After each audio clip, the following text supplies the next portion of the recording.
So I have another melanin tingler for you guys. So everybody that knows me personally knows that even before I made this post back in 2017 November, that I never ever believed that they could take your DNA and tell you what country you're from in Africa. To me, that just didn't make any sense. You know why? Because I'm friends with a lot of people who aren't American black, right? So people from American black people usually stay in America. We don't really hop from country to country. We may hop from state to state, but not really country to country, right?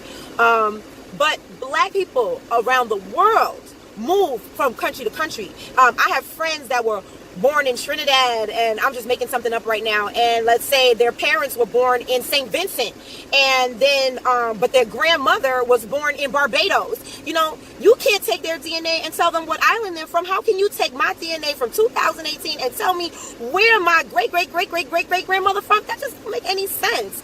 So I just don't understand. So y'all gonna let the people that stole you to collect $60 from you to lie to you, to give you lies? Not me, but okay, you know, I just never believed that could be possible. And then I saw a video of Louis Gates admitting that it is a crock of, okay, something that I already knew. You know what I do know? I know about Henrietta Lacks.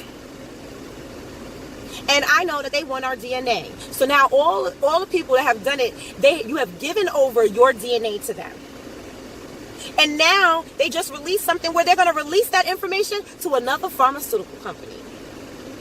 But you know what else I don't hear people talking about? They now have your blood type. So now they know who has the blood type of the organs that they might want to get from you. Just a thought, my melanin tingles. Like 75,000 people or something. And she announced that she just had the test and that she was Zulu. So it broke on CNN. I was sitting in my living room minding my own business and said, Oprah Winfrey's a Zulu. So I called Rick Kittles. And I said, Rick, did you tell Oprah she was a Zulu? He goes, no, man. She made that up herself.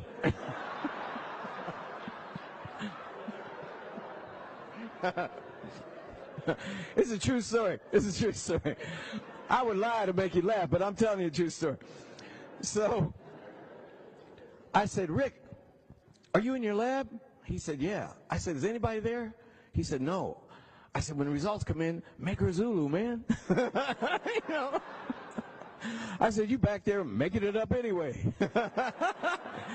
Nobody believe you could take some spit and figure out a tribe? What, are you crazy?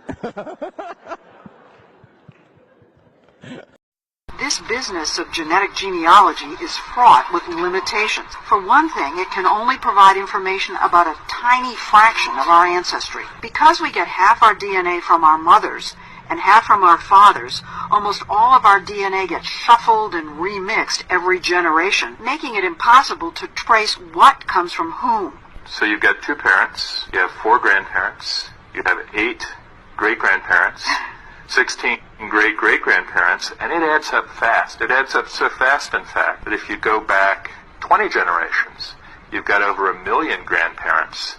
1,048,576 to be exact. And in each generation, DNA testing can provide information about only 2 of them. We don't oversell. I mean, we just say, look, we provide a service. If you're interested in exploring a tiny bit of your DNA and trace its ancestry, we can do that. When you say it's a tiny little amount, It's less than 0.1%. Prepared for him, he'll be safe. What do you mean selected? Your son's exceptional genetic makeup makes him a prime candidate. Prime candidate to do what? Survive. How do you know my genetic makeup? You submitted your DNA to an ancestry website. What did you say, nigga? Prepared for him, he'll be safe. What do you mean selected? Your son's exceptional genetic makeup makes him a prime candidate. Prime candidate to do what? Survive. How do you know my genetic makeup? You submitted your DNA to an ancestry website. What did you say, nigga?